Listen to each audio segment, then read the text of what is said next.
Hi. Hi, Amy. You all right? Yeah, I'm not too bad, thank you. How are you? Yeah, all good, thanks. How are you? How's this lockdown been treating you? At first it was quite difficult, but now Yeah. I'm getting there and training really hard, so yeah. Yeah.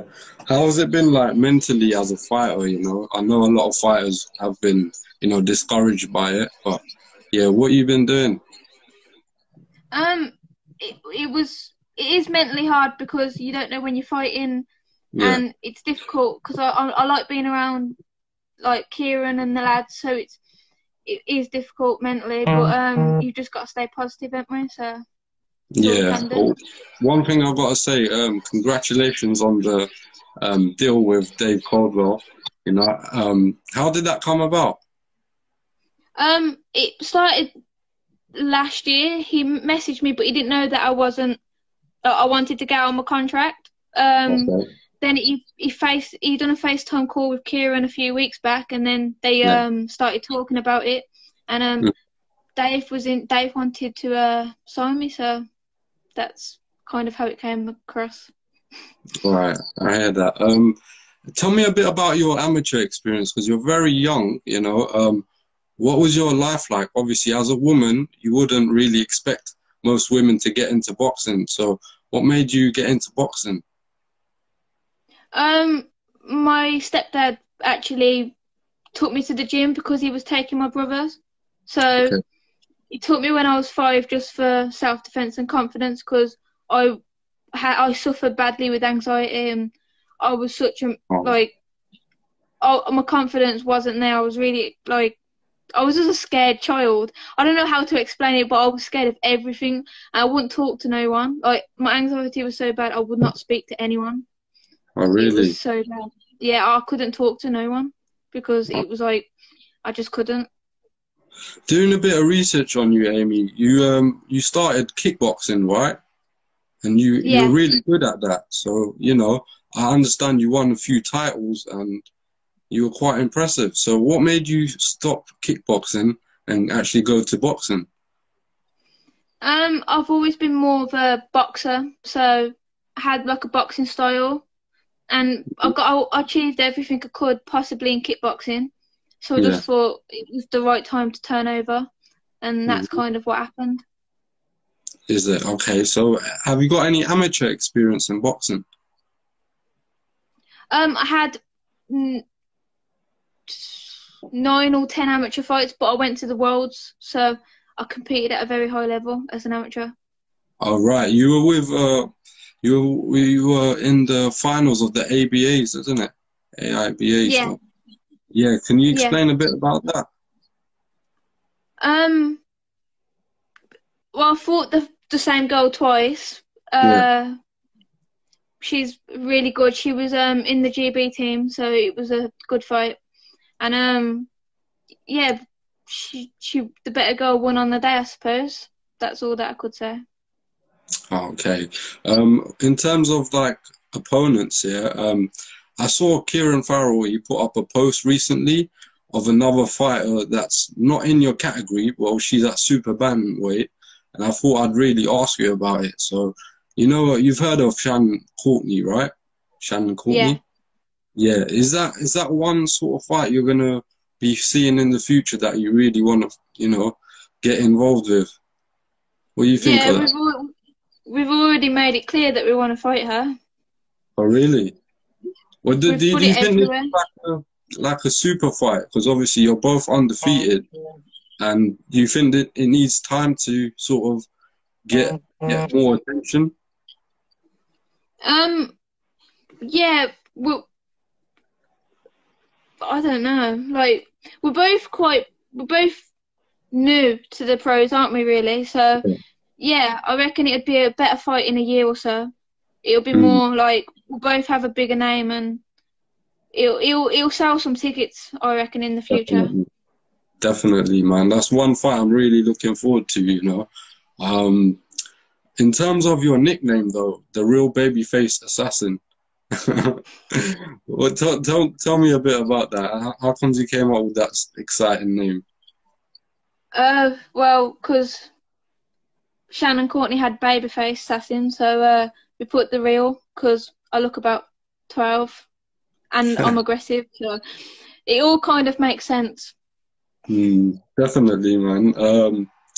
So you think when that fight happens, yeah, do you think like the title of that fight should be who's the real baby assassin? Because I understand both of you got the similar name, isn't it? Yeah. People have said fight for the name, so whoever wins gets the name. Definite, man. So you told me that you've been working with Kieran Farrell. He's a good friend of mine as well. I've talked to his brothers. But yeah, how much of an influence did Kieran have on your career? Kieran's done so much. Like, I've been at the gym since November, and since then my career's just gone up and up and up. And I couldn't ask for a better coach, if I'm honest. So he's one of the best coaches that I've ever came across, and he's very he's very hardworking. You can tell he's very passionate about the sport as well. So it's good to have a coach like Kieran. Definitely, man. So in terms of like you're working with Dave Coldwell now, will Kieran still be training you? Yeah. Kieran's Right. going to be coaching me, and I'll be just managed by Dave. Okay. So you were with previously with BCB Promotions, wasn't it? Yeah. Okay. So what made you sort of, as for the fans that don't really know what goes on behind the scenes, what made you want to change promoters into Dave Coldwell? Obviously, what made you change? Just I don't know how to explain it. BCB, they've done, obviously they got my career going, so Yeah. I respect them for that. Mm-hmm. But Dave's bigger, so it's like it's gonna get my name out there more. Where BCB, the they're up and coming promotions, and so having a manager like Dave is gonna really like get my name out there more. Definitely, I agree with you. In terms of like any financial gain, did he pay you more or anything like that? No. Okay, pretty much. It's just for the recognition because obviously he's been involved with quite a few good fighters that's been at the elite level. But obviously, this is his first sort of female fighter. You think he's going to have any challenges with you? What do you mean? In terms of him coaching his first female fighter? Oh, probably. I don't have a clue. Like he might coach female. Who I don't know. Yeah, no, I understand that, but yeah, that's good. That's really good that he's taken you on board. Obviously, you've been into 4 professional fights now. So how has your experience in the pro ranks gone, you think? It's going really well. Like I'm learning each fight. My last one was 6 rounds, so yeah, I'm always learning. Like, I'm young as well, so I've got time to keep progressing and developing into a better fighter. Of course, man. In terms of your next fight, you got any news on that next fight? Obviously, the corona's taken over the sport, but you got any news coming up? Not that I know of. That's why I'm kind of just training still, so staying ready. Yeah, no, that's really good because obviously it's very mentally, very mentally hard to stay focused. What makes you want to like keep staying focused? Do you know that there's going to be a time this year maybe where you're going to just get a call, and, you're going to be ready to fight? There could quite possibly be. I mean, I'm not gonna say too much, but there could be a call that I could say I'm fighting or something. So hopefully I do. But at least then I know I've been training and staying ready for it. Yeah, that's really good.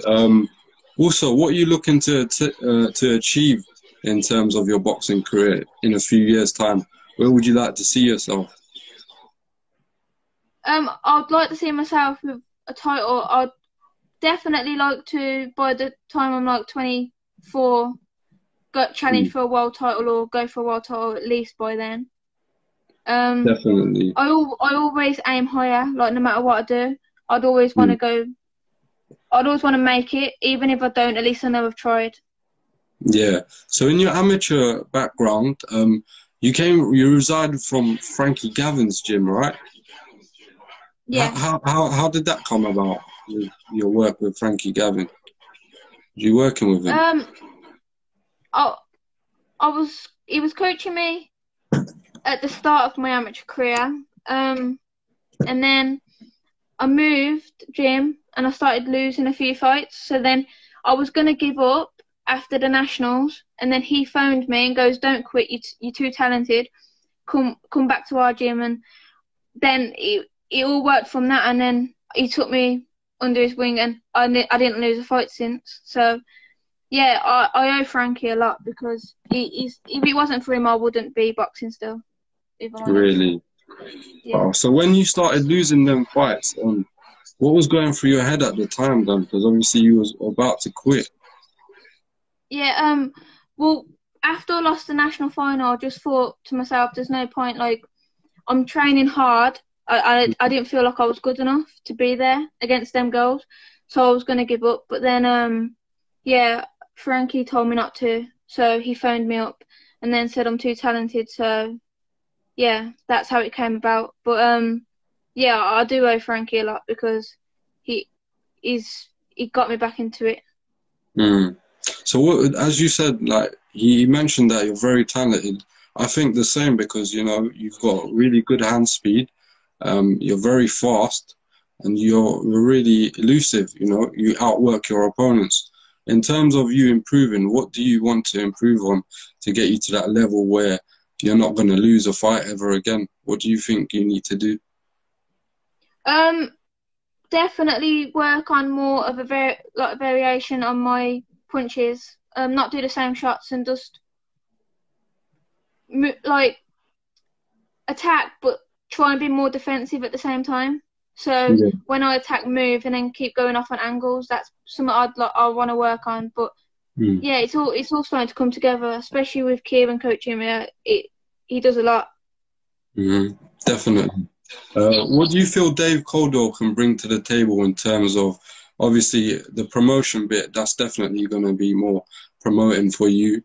Do you think he can bring a lot more advice as well in terms of him being there? Definitely. Yeah? Yeah, 100%. Okay. Is there anything else you'd like to say to your fans or anything? Just keep following my journey, and I appreciate every single one of you, and the support never goes unnoticed. Definitely, man. So in terms of your boxing career, like when you leave the sport, what do you want to achieve? What do you want to leave behind? What do I want to do after my? Yeah, like in terms of what you want to achieve in your boxing career, the full career, like if you finish your career like in the next couple of years or the next 10 years, what would you want to look back and say what you wanted to achieve, like in terms of winning like a world title or something like that? Yeah, I definitely want a world title by the time I retire. That's the main goal, because everyone, if you're a boxer and you don't aim higher to win a world title, then you're in the wrong sport. Because I think personally, boxing should be everything, and you would want to get to the very top. So that's my goal. I understand that. Did you have any distractions, because you're very young, do you have any distractions outside of the ring that, you find as a challenge, basically? No, not really. I don't go out. Like, I'm always training, so I don't really find time to do anything else. I'm always keeping my mind active in boxing, and I'm staying off the streets. I don't really associate myself with people outside of boxing, so I'm always focused. Really? Wow, that's really good. What about your friends and that? Do they really encourage you as well to take this up? Because obviously you're a woman, and sometimes, you know, not all females are willing to jump in the ring like yourself, you know. So how is your friends motivating you as well? My best friend, I think she's on here actually. I think she's watching. But yeah, she always motivates me. Like she's always messaging me and telling me to keep going and stay positive. So yeah, and plus my step parents as well. I gotta give them a shout out because they do so much for me. My Well, step parents, they do so much for me. Like they motivate me all the time. And even when I start losing focus, they always get me back on the right track. So mm, definitely them, yeah, keep me definitely. focused. So yeah, next year, basically, what are you looking to do? You're looking to just stay busy and keep building up on that experience you have already? Yeah, that's the plan. But at the end of the day, I'm not in no rush as well because of only being 20. But my plan is to stay active and get as many fights as I can a year. Mm. In terms of women boxing as well, who do you see, like, apart from Shannon Courtney, who you'd like to face possibly? Maybe a big name or something. Um, she's not a big name, but Mm. there's a girl called Kathy McAleer. She's from Ireland. We was originally supposed to fight in kickboxing, but it never happened, and now we're both pros, same weight, and it'd be a good fight because we're both aggressive and yeah, it'd be a really top class fight. Definitely, man. I'm really appreciate that you came on here and gave me the time to interview you. Um, yeah, is there any sort of social media apart from the Instagram you got that people can follow you on? Yeah, my Twitter, it's Amy_Timlin, same as this. All right, cool. Thank you for your time again, and I look forward to speaking to you soon. Thank you for having me on. No worries, Amy. Thank you. Take care. Okay, thank you. Bye.